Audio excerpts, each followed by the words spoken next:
अस्सलाम वालेकुम दोस्तों, आवाज़ होस्ट अवैस अकबर ऐं तव्हांखे भलीकार चवां थो पंहिंजे चैनल सिंधी ऑडियो बुक्स में।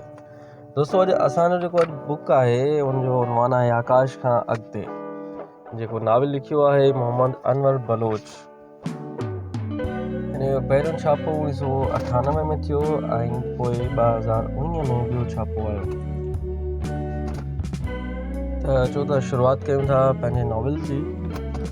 कैनेडा जी गादी वारे हंधि ओटावा मां आयल हफ़्तो अॻु वारे फैक्स जमील जूं सोचूं समुंड बणाए छॾियूं। फैक्स पढ़ी संदसि मन ई मन में ख़ुशियुनि जे अहसास ऐं अणमुदायतुनि विसवसनि में वकोड़जी वियो। कुझु ॾींहं अॻु मंझंदारे हिकु सरकारी मीटिंग मां वांदो थी जमील पंहिंजे ऑफिस में आयो त एडमिनिस्ट्रेटिव ऑफिसर मिस्टर लाशारी खेसि ॿुधायो त सर, तव्हां लाइ फैक्स आई आहे। पुछियईं किथां?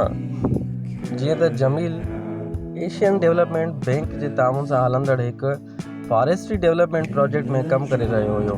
संदसि ऑफिसर ॿाहिरि ई रहनि ऐं उतां जा सरकारी पैगाम फैक्स वग़ैरह ज़रिए अचनि, अहिड़े कंहिं बि लेटर खे पंहिंजी ॾियारी वारो कम जो हिसो सम्झी हिन बिना को तासुर ॼण जे पुछियो, हेड ऑफिस खां आई आहे छा? न साईं, लाशारी चवणु लॻो, जेनिफर सी फ्रेडरिक नाले कंहिं औरत ओटावा मां अव्हां लाइ पैगाम मोकिलियो आहे। पंहिंजे अचण जो पैगाम ॾिनो आहे ऐं ईअं ई A4 साइज़ जो हिकु पनो ॾांस वधाए जमील खां छिरक कढे छॾियो। जेनिफर जो नालो ऐं संदसि ईअं ओचितो माणल पैगाम खेसि हैरान करण लाइ काफ़ी हो। हिन हथु वधाए लाशारी खां इहो पनो फुरियो ऐं तकिड़ो पढ़णु लॻो। ओटावा मां आयल ही पैगाम रुगो कुझु सिटुनि में समायल हुयो। जमील जा चप चुरणु लॻा। जेनी लिखियो, मोसियो। दोस्तों, मोसियो जी माना आहे साईं या एहतराम कंहिंखे सॾु करणु। त जेनिफर लिखे थी, मोसियो, मां हिकु भेरो ॿीहर तुंहिंजी ज़िंदगी में दाख़िल थी रही आहियां। तूं हिन महीने जी 16 तारीख़ ओटावा मां हली म्यूनिक रस्ते कायरा खां थी सिधो कराची पहुचंदड़ एयरलाइन में उॾाम नंबर FM 1441 ते मुंहिंजो इंतज़ारु कजांइ। अञा बि थी सघे त प्रोग्राम जी पक बाबति मूंखे पंहिंजी मोट लिखी मोकिल। पने जे हेठिएं खाॿी कुंड ते जे जेनिफर जे भाउ जोसेफ सी फ्रेडरिक जी कैनेडा वारी एड्रेस ऐं फैक्स नंबर ॾिनल हुयो। कागज़ जे बदन में लिकल पंहिंजे महबूबा जे सिंध अचण वारे पैगाम बाबति ॼाणे जमील जी सोच जो पखी अणतण उधमण ऐं विसवसनि में वकोड़जी वियो। खेसि पक ई न पई थिए त इहा हक़ीक़त बि हुई या को ख़्वाबु हुयो, छो त गुज़िरियल हिकु साल खां हिन जेनी खे कीअं ख़त लिखिया पर मोट न मिलियसि। ईअं जमील जे जर्मनी कयल फ़ोन कॉलुनि जे जवाब में बि जेनी जे ऑफिस वारनि खेसि ॿुधायो हो किन अणॼातल सबबनि करे हू पंहिंजे पार्ट टाइम जॉब छॾे चुकी आहे ऐं हाणे ख़बर नाहे त किथे रहे थी या कीअं मिली सघिजे थो। अहिड़ी तरह जमील जर्मनी में रहंदड़ पंहिंजे हिकु दोस्त खे बि हैम्बर्ग वञी जेनी बाबति ॼाणण लाइ चयो। आगा अब्बास अली बख्तावरी नाले जमील जो ही दोस्त ॻच अरसो अॻु ताईं हैम्बर्ग यूनिवर्सिटी में कंसल्टेंट तौरु कमु कंदो हुयो ऐं पंहिंजे जर्मनी में रहण वारी मुदे दौरान बि जमील हिन जे हथ हेठि ई ट्रेनिंग वरिती हुई। पर उन इदारे में ठीके जो मुदो पूरो थियण ते हुन उतां खां 100 किलोमीटर परे कील नाले हिकु ॿिए शहर में वञी नौकरी हथु कई। जमील जे दोस्त ईरानी नस्ल वारी डॉक्टर आगा अब्बास अली बख्तावरी खे हिननि ॿिन्ही जे प्यार जी ख़बर हुई ऐं संदसि कयल हक़ थी मूजिबि त जेनी कॾहिं बि जमील सां निभाउ न कंदी। उन करे ई आगा संदसि हिन मुहबत खे मग़रबी औरतुनि जे मेल मिलाप ऐं वक़्तु गुज़ारण जो नमूनो कोठियो हुयो। हालांकि जमील जर्मनी में रहण दौरान या पोइ बि आगा जे अहिड़े कंहिं ख़्याल सां सहमत न हुयो। उन करे हाणे बि सालनि पुॼाणा संदसि जे ज़ोर भरण ते हू हैम्बर्ग वियो ऐं ख़बर वठी खेसि जवाबी फ़ोन करे ॿुधायई जेनी पंहिंजो घर किराए ते ॾेई कंहिं ॿिए पासे हली वई आहे ऐं जमील जूं आसूं अणपूरियूं रहिजी वयूं। खेसि पक थी वई त संदसि पच खां हूअ परे थी वियल आहे। जेनी यकीनन त कंहिं सां शादी करे छॾी हूंदी। अड़ी वियल हुन खे सिंधी अदब जे महिमान कवि मोहन कल्पना जा उहे अखर हुया ते हुरीअ आया हुआ त जीवन यात्रा कंदे सफ़र में कॾहिं कॾहिं के अहिड़ियूं शख़्सियतूं बि मिली वेंदियूं आहिनि जेके मिलंदियूं आहिनि विछड़ण लाइ ऐं विछड़ंदियूं आहिनि वरी कॾहिं बि न मिलण लाइ। ईअं ई उन कबर जहिड़ी माठ के साल खां बि वधि अरसो गुज़री वियो हुयो, पर इंतज़ार जे अणटुट सघ जमील जे वीसा खे पको ऐं पुख़्तो कयो ऐं पोइ हुन खे कैनेडा जी गादी वारे हंधि ओटावा मां आयल इहा फैक्स मिली, पर विच वारो मुद्दो वधीक हुजण करे खेसि एतबार न आयो। हिन खे पक न थी त इहा हक़ीक़त बि थी सघे थी। जमील कीअं कई भेरा इहो पनो पढ़ियो तां जो उन जो मतन बि यादि थी वियुसि। खेसि लॻो ॼण ही सभु कुझु बि संदसि ॾुखनि ऐं पुराणी क़बर ते नई मिटी विझण वांगुरु आहे। कंहिं मूंसां मज़ाक त नाहे कई। ओचितो हिकु ख़्याल जमील जे ज़हन सां टकरायो, छो त अक्सर माण्हू अहिड़ियूं हरकतूं करे ख़ुशि थींदा आहिनि, पर केरु मूंसां अहिड़ो चर्चो छो कंदो। हिन पाण खे वरंदी ॾिनी। मुंहिंजी अक्सर दोस्तनि खे त उन किसे जी ख़बर बि कान्हे।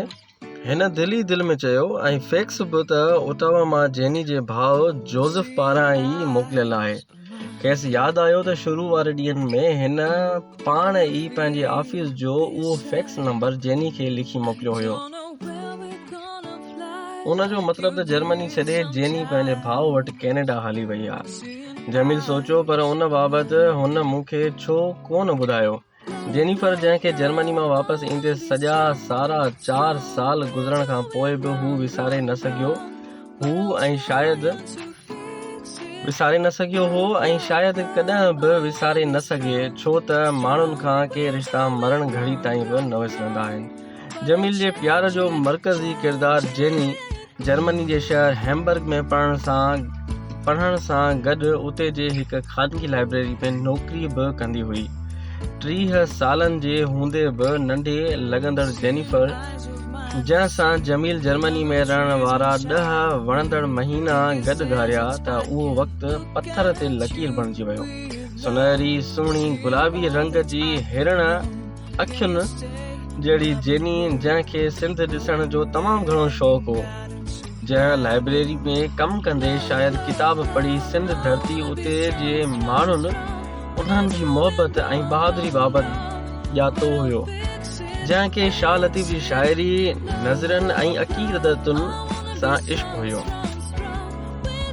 ॻाल्हि असल में छा आहे त कंहिं बि मुल्क जो अदब उतां जे मख़सूस माहौल, हालतुनि, माण्हुनि जे रहणी कहणी, उथणी वेहणी ऐं रीतुनि रस्मुनि में असरदो आहे, जंहिंमें न रुॻो समाजी बंदिशूं पर तारीख़ी ऐं जाग्राफ़ी सरहदूं बि अहम किरदारु अदा कनि थियूं। ईअं ई उन ॿोलीअ जा नेठ लफ़्ज़, पहाका या जायूं, जानवर, वण वग़ैरह लाइ इस्तेमालु थींदड़ अलॻि अलॻि नाला बि तोड़े खणी माण्हुनि जी सम्झ में वाध आणनि था, पर धारी ॿोली वारनि लाइ उहे वेतर मुंझाईंदड़ लॻनि था। तंहिं हूंदे बि इहो ॼाणींदे मां तोखे ईअं न करे ॾेखारींदुसि, छो त वेसाह जे पढ़ण पुख़्तगी रखण वारनि खे जबल बि पंहिंजी जाइ छॾे रस्तो ॾींदी आहे। उन ख़त में जमील खे पंहिंजे पढ़ाई ऐं गुज़िरियल वक़्त जी यादुनि बाबति तफ़सील सां लिखंदे हिन तमामु शिद्दत सां पंहिंजी सिंध अचण वारी ख़्वाहिश जो इज़हार कयो हुयो। संदसि लिखण मूजिबि त हिन शाह अब्दुल लतीफ़ भिटाई जी शाइरी बाबति मुकमिल तौरु ॼाणी पोइ ई संदसि दर ते वञी सलाम भरण जो सोचियो आहे, ऐं पोइ ज़रे घटि त 6 महीना ॿिया बि गुज़री विया हुआ। ईअं जमील जे मोकिलियल हिकु ख़त जी मोट में हुन लिखियो हो, मोसियो माना साईं, शाह साईं जी शाइरी ते लिखियल पंहिंजी डिज़र्टेशन जी प्रेज़ेंटेशन खां पोइ मूं रिगोर्सम बि पास कयो आहे ऐं ॾाढी ख़ुशि आहियां त मूं दुनिया जे हिकु महान शाइर जी ज़िंदगी ऐं शाइरी ते PhD कई आहे। हिन लिखियो हो, छा तूं नथो सम्झी त इहा मूं जहिड़ी छोकिरी लाइ केॾो न वॾे एज़ाज़ जी ॻाल्हि आहे। ईअं जमील संदसि मुहबतुनि महिनतुनि खे साराहींदे खेसि ढेर सारियूं मुबारकूं ऐं मोहबतूं मोकिलियूं हुयूं। जमील ख़ुशि हो त पंहिंजे आइडियल पंहिंजी ॿोली ऐं धरतीअ जे महान शाइर हज़रत शाह अब्दुल लतीफ़ भिटाई जे कलाम खे ॿाहिरीं दुनिया में बैनुल अक़वामी सतह ते वधि खां वधि उमाणण वारो हिन जो ख़्वाब साबिया थियो हो। ईअं जमील जेनिफर जी कयल कोशिश ते खेसि लिखियो हो, जानम जानिब जी जमाल माणण लाइ तूं मरी मरी जीअण सिखियो आहे, उन करे ई कामयाबी तुंहिंजा क़दम चुमिया आहिनि। जमील जी जेनिफर खे मोकिलियल ख़त जी मोट में हिन 2 महीननि अंदर ई खेसि ख़ुशी ॾींदड़ इहो मैसेज उमाणियो हो त डॉक्टर थी चुकी आहियां। जेनी जे ख़त मूजिबि त मोसियो दिलि थी चाहे त उन अज़ीम हस्ती जो ॾेह ॾिसां जंहिं मूंखे अमुन आशिती इनकलाब हक़ ऐं सच जे वाट जो पांधीअड़ो बणायो आहे। उन करे मां कीअं बि करे तमामु जल्द सिंध ईंदसि। पंहिंजे हिन ख़त में जेनिफर वधीक लिखियो, जानम शाह अब्दुल लतीफ़ जी शाइरी ऐं सिंध देस जे माण्हुनि बाबति वधि खां वधि ॼाणे अलाए छो हाणे रुॻो ॿियनि लाइ जीअण जी तमन्ना ई वञी बची आहे। मूंखे ख़बर नाहे त इहो सभु कुझु छो ऐं छा लाइ आहे, पर चाहियां थी त कंहिं जे कम ज़रूरु अचिजे, छो त ॿियनि लाइ जीअण वारा सदाईं लाइ अमुर थी वेंदा आहिनि। जंहिं लिखियो हो, मूंखे शाह अब्दुल लतीफ़ भिटाई जी धरती ॾिसण जो तमामु घणो शौक़ु आहे। उन करे कोशिशि कंदसि त तमामु जल्द तो वटि पहुचां। मां उन बाबति तुर्त ई तोखे पंहिंजो सिंध अचण जो पैगाम मोकिलींदसि। ऐं हाणे सिर्फ़ु एतिरो थी चवां त सिंध अचां, भली उन में मूंखे केतिरियूं ई तकलीफ़ूं मिलनि, पर अचां सिंध। ऐं जमील ॾाढो ख़ुशि हुयो त हाणे तमामु जल्दी सिंध संदसि महबूबा जेनिफर वटसि सिंध ईंदी। पर अलाए छो इहो ख़त जेनी जो मिलियल जमील लाइ आख़िरी न्यापो साबित थियो। जमील पारां संदसि प्यार जे मोट खे पाण ते लाज़िम कयल ॼण त फ़र्ज़ सम्झी कर्ज़ लाहिण वारी कोशिश जे बावजूद बि इहो सिलसिलो करणु घणो वक़्तु हली न सघियो ऐं मुहबतूं निभाइण वारी उन वक़्त जी ड्रेग घटाईंदड़ जेनी नेठि इहो सिलसिलो बिल्कुलु बंदि करे छॾियो हुयो। ख़िज़ां जे साड़े केरायल पन वांगुरु जेको हवा जे झूटे सां ई पंहिंजो रुख ठाहींदो आहे, जेनी बि ख़बर नाहे त अलाए काॾे गुम थी वई। इहो सभु कीअं ऐं छो थियो, उन बाबति जमील कुझु बि सम्झी न सघियो हुयो। जेनी जी बेवफ़ाई बाबति हिन जेतिरो बि वधीक सोचियो, मन अंदरि एतिरनि ई अनेक मुंझारनि में वकोड़िजी वियो। जेनिफर जेका हिन जी मोहबत, प्यार, वफ़ा, वजूद ऐं संदसि जीवन हुई, उन खेसि ईअं दिलि तां छो लाहे छॾियो। हिकु औरत जंहिंखे पंहिंजी पूॼा जो मर्कज़ बणाए हुन मन में समाए रखियो हुयो, उन साणसि बेवफ़ाई छो कई? छा जमील सां कयल उन मज़ाक में बि संदसि का मजबूरी हुई? ही अहिड़ा सवाल हुआ जन जो जवाबु सिर्फ़ु जेनी वटि हुयो। संदसि ओचिती बेरुखी जमील जो मन भौरा करे विधो। हू हर ॻाल्हि खे गहरी अख सां ॾिसण वारो हसास माण्हू हुयो ऐं जीअं त अक्सर हसास माण्हू अज़ियत पसंदि हूंदा आहिनि, ऐं संदसि एहसास जॾहिं सहप जी हद टपे वञे त हू पंहिंजा ख़्याल मटाइण लाइ पाण खे जिस्मानी तकलीफ़ ॾींदे बि न मुड़ंदा आहिनि। पर जमील सां ईअं न हुयो। हू ॼण त उन्हनि मिड़नी खां मुख़्तलिफ़ हो। को बि दिलि ॾुखाईंदड़ वाक़ियो संदसि अंदरि झोरे विझंदो हुयो। जेनी जो विछोड़ो हिन लाइ कंहिं बि करबला खां घटि न हो, पर इहो उन जो ॾोह कंहिं बि यज़ीद जे सर ते मिड़ी न थी सघियो। ईअं ई हिन खे आगा बख़्तावरी जूं ॻाल्हियूं सच लॻण लॻियूं त संदसि जेनी जी मोहबत खे धोखो सम्झंदे बि न मुड़ियो। हू खेसि उन बेवफ़ाई पाणी वांगुरु लॻी जेको ॼार में फाथल मच्छी खे हेकिलो छॾे वही वेंदो आहे। जमील खे यादि आयो जॾहिं संदसि जर्मनी में रहण दौरान जेनी सिंध अचण जी ॻाल्हि कई हुई त हिन चयो हुयुसि तूं सिंध न ईंदीअ। चई छो? उन लाइ त मुंहिंजे हितां वञण खां पोइ तोखां मुंहिंजी सिंध या शाह लतीफ़ त छा पर शायदि मां बि विसरी वञा। ईअं न चओ मोसियो, के तस्वीरूं दिलि में ईअं घर करे वेंदियूं आहिनि ॼण सालनि ताईं बि जान न छॾींदियूं आहिनि। जमील जी ॻाल्हि ॿुधी जेनी वराणियो हुयुसि, हूअं त तूं जर्मन औरत जो प्यारु ॾिठो आहे पर वफ़ा न, ऐं असां लाइ प्यार में ठगी जी तुहमत मौत खां बि वधीक मुश्किल हूंदी आहे। हिन चयो हुयुसि त मां उहो कोन चवंदसि त मूंखे कंहिं ॿिए मर्द हथ न लाथो हो, पर हाणे इहा हक़ीक़त आहे त रुॻो तूं ई मुंहिंजे वजूद ऐं मुहबतुनि जो मालिक आहीं। माज़ी जे उन्हनि ॻाल्हियुनि बाबति सोचण वेल नफ़रतुनि भरियल का चिणग भड़की जमील जो अंदरि साड़ी वेंदी हुई, पर उन में हिन जो को बि ॾोह न हुयो, छो त इश्क ऐं इंतकाम जी हालत में अकुल सालिम न हूंदो आहे ऐं दिलि जलियल माण्हुनि जी त ज़बान मां बि बाहि निकिरंदी आहे। हालांकि इहा जमील जी चरियाइप हुई जो काल्होके प्यार जी यादि खे पंहिंजे जीअण ते असरअंदाज़ थियण ॾिनई, पर शायदि त हू बेवस हुयो।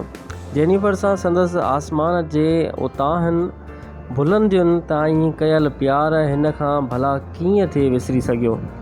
उन जो प्यारु जेको आकाश खां अॻिते अञा बि अॻिते शायदि त कंहिं अणॼातल मंज़िल ताईं रसियल हुयो, संदसि मन मां निकिरी न सघियो।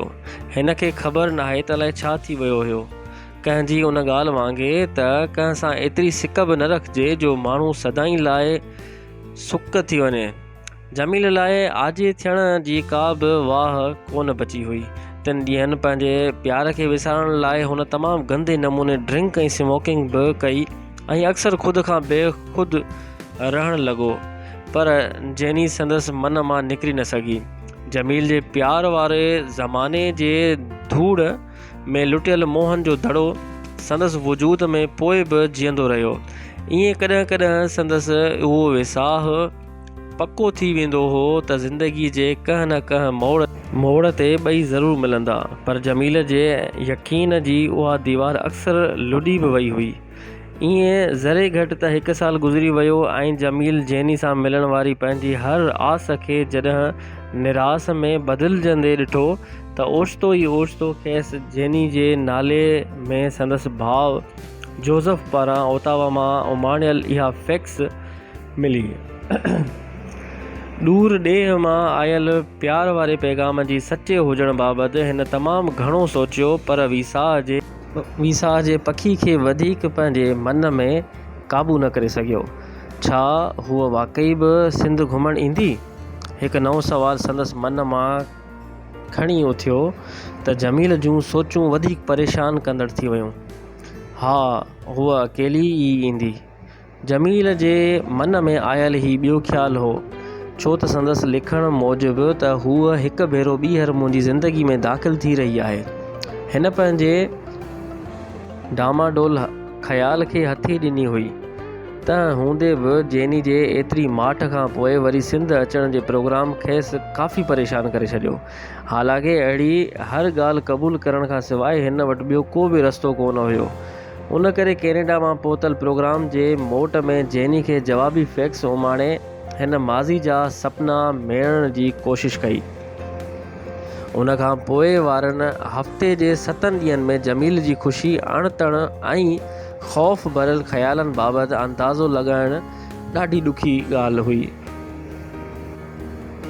छो त नई हक़ीक़त पधिरी थियण सां संदसि प्यारु ख़तमु त न पर ॿी मज़बूत शकिल में ज़ाहिर थियो हुयो। उन करे ई हिन जे रातियुनि जी निंड फिटल ऐं ॾींहंनि विसवसनि जे वर चढ़ियल हुया। परेशान कंदड़ सोचूं ऐं प्यार मोहबत वारा ख़्वाब हिन जी हवास ते छायल हुया। जेनी सां गॾु गुज़ारियल घड़ियूं यादि करे संदसि दिलि उधमा खाइण लॻंदी हुई।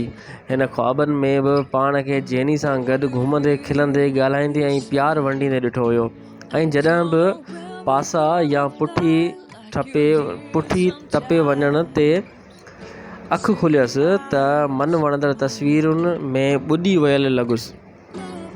ईअं जेनी खे सारींदे हिन जो आकाश खां अॻिते ताईं जेतिरो इंतज़ारु शुरू थी वियो।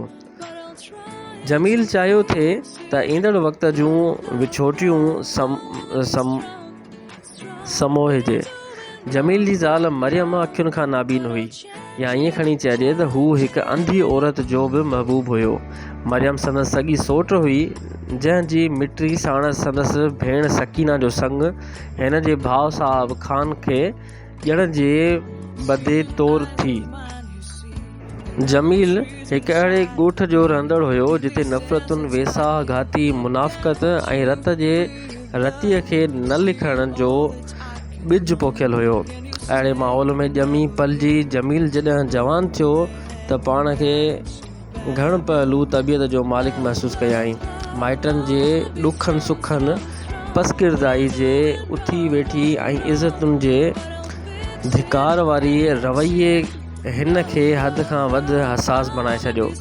हू सचो साफ़ बि त कॾहिं कॾहिं वरी हद खां वधि हसद कंदड़ बि हुयो। कॾहिं कंहिं थोरे ॾुख वारी ॻाल्हि ते रोई बि ॾींदो हुयो त कई भेरा कंहिं बि मसलिहत वारी सोच खां वांझो थी पथर खां बि सख़्तु थी वियो ऐं पोइ कंहिंजे अॻियां कंध न झुकायई। खेसि ख़बर न हुई त ईअं छो हुयो, पर सिंधी माण्हुनि जी हंज में पियल सवें सालनि वारी बेहसी ऐं महरूमी ॾिसी हुन पाण खे अक्सर इंतिहाई ज़लालत वारी हालत में फाथल महसूसु कयो। हू कौमपरस्त हुयो या न, इन बाबति त कुझु चई नथो सघिजे, पर हिन सिंध धरतीअ खे पूॼण जी हद ताईं प्यारु कयो। हू शाह लतीफ़ जो शीदाई हुयो ऐं घणो करे त हर रोज़ बिना वेसर जे सुबुह ऐं शाम शाह साईं जो रिसालो पढ़ंदो हुयो ऐं अक्सर त मन में पीही वेंदड़ उहा शाइरी झूंगारे उछगारियूं ॾेई रोई बि पवंदो हुयो। जमील जी कोशिश हुई त पाण जहिड़ा ख़्याल रखंदड़ दोस्त गॾु करे हिन तबक़ाती, गैर समाजी, गैर मज़हबी ऐं गैर इंसानी निज़ाम जे बदिलाइण लाइ कमु करे, पर उन्हनि ॻाल्हियुनि लाइ हू रुॻो सोची ई सघे पियो। शायदि उहे ई हालतूं हुयूं जन हुन खे वयल वक़्त मां सबक़ सिखी नओं राहूं ऐं नवां रस्ता ॻोल्हण जो आदी बणायो। सिंध जी सुञाणप बणजंदड़ सदियूं अॻु में इंसाननि जे जीवन बाबति ॼाणी हुन खे फ़ख्रु थींदो हुयो। हिन लाइ सिंध धरती उभम ॿार लाइ माउ जी कोसे कच्छ समा हुई ऐं लॻंदो हुयुसि त ॼण हू सिंधू जे सुकल ॿेट ते रहंदड़ को उञायल किंग या बनवास में भटकंदड़ वेगाणो रूह हुजे। जमील पाण खे सिंध धरती जे सदियुनि वारे वजूद जो हिसो भायो ऐं भासंदो हुयुसि त अरगूननि ऐं अफ़गाननि ॼण संदसि ई जिस्म खे चीरियो, वढियो ऐं ॼिभूं कटियूं। मदद ख़ान पठान जे घोड़नि जा सुंभ हिन खे पंहिंजे सीने ते लॻा। हिन जो सिर तुरखाननि पारां बखर में ठहिरायल खूनी बुर्ज जे किंगरनि मां हिक में लॻल हो ऐं हिन पाण खे उहो सिंधी सम्झियो, जंहिं ख़लीजनि जे लश्कर खे 6 महीननि ताईं कारी रण में रोले शाही कमांडर खे मुअल घोड़नि जो गोश्त सां सुकल पादर खाइण ऐं ज़हर जहिड़ो पाणी पीअण ते मजबूर कयो। ऐं इहो सभु सोची हिन खां ओचितो ई ओचितो थधो साह निकिरी वेंदो हुयो। ऐं काश शल मां बि ईअं ई करियां हा। पंहिंजी क़ौम जे उन्हनि नौजवाननि जेकी महरूमी जो अहसास मटाइण लाइ कलम छॾे क्लाशनकोफ खणी ऊंदाहिनि जा पाबंद रहिया ऐं पांधी बणिजी विया हुआ। के मंज़िलुनि खां परे थींदो ॾिसी खेसि ॾुख थींदो हुयो त हू रुन जा राही बणिया हुआ, जॾहिं त ज़िंदा क़ौमूं पाण में विढ़ी पंहिंजे पत वाउखे करण बजाए तारीख़ जे हर तल्ख़ हक़ीक़त सां सीनो साईंदियूं आहिनि ऐं उहा ई संदसि मंज़िल लिखिजी वेंदी आहे। शायदि उहे ई अहसास हुआ जो जमील कहाणीकार बि बणिजी वियो। हू मुआशिरे ते बुरायुनि खे उघाड़ो कंदो ऐं उन्हनि जो हल ॾिसंदो हो। हालांकि खेसि घटि ख़बर हुई त पंहिंजी लिखड़ियुनि सां हू ॿियनि जी ज़िंदगी में केतिरियूं ई वॾियूं तब्दीलियूं आणे या ॿियनि ते असरअंदाज़ थी नथो सघे, पर पोइ बि कोशिशूं कंदो रहियो। खेसि पक हुई त ईअं करे हर कंहिं ख़ासि तबिके जे माण्हुनि में का न का सुजाॻी ज़रूरु आणींदो। उन बाबति मंझंदि एतमाद पैदा थी चुको हुयो ऐं जंहिं बि माण्हू में एतमाद आहे उहो आम ज़िंदगी में तमामु घणो कामयाब लिखिजे थो। नतीजे तौरु हिन जी थोरी कोशिश खां पोइ भाग अज़ ख़ुदि संदसि घर जो दर अची खड़कायो। पंहिंजी महिनतुनि जे बदिले तौरु सर्विस कमीशन जो इम्तिहान पास करण खां पोइ हिन खे सिंध हुकूमत में सिधो 118 ग्रेड जे आफ़ीसरी ॾिनी वई, जितां बाद में तरक़ी कंदे हू 19 ऐं 20 ग्रेड में पहुतो। ईअं जमील खे नौकरी कंदे अञा 6 महीना बि न गुज़रिया हुया त मरियम संदसि कुंवार बणिजी वई हुई। जमील जी शादी जेतोणीकि नंढी ॼमार में न चइजे, पर हुन खे जल्दी अहिड़ियुनि पेर कड़ियुनि पवण जी उमेद घटि हुई ऐं वॾी ॻाल्हि त हाणे हू सरकारी साहब हुयो। हिन जी ज़ाल मरियम तमामु प्यारी, वणंदड़, हसीन ऐं आलीशान मुल्क जी मालिक हुई ऐं वॾी ॻाल्हि त जमील बि कोशिश करे खेसि को ॾुख न ॾिनो हुयो, पर संदसि मोहबत आसमान खां वधी न सघी। जमील जी शादी खे काफ़ी अरसो गुज़री त चुको हुयो, पर उन खां पोइ बदनसीबी संदसि दर ते अची बीठी। ईंदड़ वक़्त में वेदनि खां अणॼातल त हवा जी थधिकार ॾींदड़ झूटनि जियां आयल बहार बि रुगो कुझु ॾींहंनि जी महिमानी हुई। तेज़ बाह जियां लॻंदड़ लुक हिन खां संदसि ख़ुशियूं ऐं नाज़ुक जिस्म वारी खिलणी मरियम खां सूंह ऐं हुस्न खे संदसि ज़िंदगी में अज़ाब भरे छॾियो। मरियम अंधी थी चुकी हुई। उभ वारे जे उन अनोखे इसरार मरियम जो जीवन हो ऐं जमील जी ज़िंदगी मसइलनि जे वर चाढ़े छॾी। छो त कंहिं अणॼातल बीमारी सबबि मरियम जी ॿिन्ही अखियुनि जी दीद हली वई हुई। हालांकि पंहिंजी जाइ ते उहो हिकु अजीब वाक़ियो हुयो जंहिं माण्हुनि जा हौसला ख़ता करे छॾिया हुया। मरियम सां थियल उन वाक़िए बाबति जंहिं जेतिरो बि वधीक सोचियो उहो ओतिरो ई परेशान थींदो रहियो। कंहिंखे बि सम्झ में न पिए आयो त इहो कीअं ऐं छो थियो। कारियुनि वारी मरियम जंहिं नंढे लाइ खां ई जॾहिं बि कंहिंखे जूह विझी ॾिठो त छिरक कढे छॾियईं। मरियम खे अधु मथे में सूरु पवंदो हुयो ऐं जेको लोंदड़ी खां शुरू थी अधु मथे ऐं हिकु अख जे नक ताईं ख़तमु थींदो हुयो। मरियम खे इहो सूरु एतिरी त शिद्दत सां पवणु लॻो जो अहिड़ी वेल खाइण पीअण खां बि वेही वई। उन उमिरि में हिन जी शादी त अञा कान थी हुई। नतीजे तौरु माण्हुनि उन बीमारी खे नवां नाला ॾिना, पर असुल हक़ीक़त बाबति का ख़बर न पइजी सघी। मथे में शदीद सूरु पवण ऐं दिमाग़ चकराइण या अखियूं वॾियूं थी वञण वक़्तु मरियम इहो बि महसूसु कयो त ॼण होरियां संदसि दीद घटिजी वेंदी हुजे। अहिड़ी वेल हुन जा हवास संदसि कंट्रोल मां निकिरी वेंदा हुआ। सूर में अहिड़े हमले वक़्तु हूअ ज़ोर सां मथे खे धक हणंदी हुई ऐं कॾहिं कॾहिं त मथो ज़ोर सां खट जी बांह या घर जी भितियुनि सां बि टकराईंदी हुई, पर सूर संदसि जान न छॾींदो हुयो। रोशनी वञी वरी वापसि त अची थी, पर ख़बर नाहे अलाए केसि ताईं। ऐं शायदि इहो बि हिकु सबबु हुयो जो मरियम ऐं जमील जल्दी हिकु लटे जा शरीक बणिजी विया।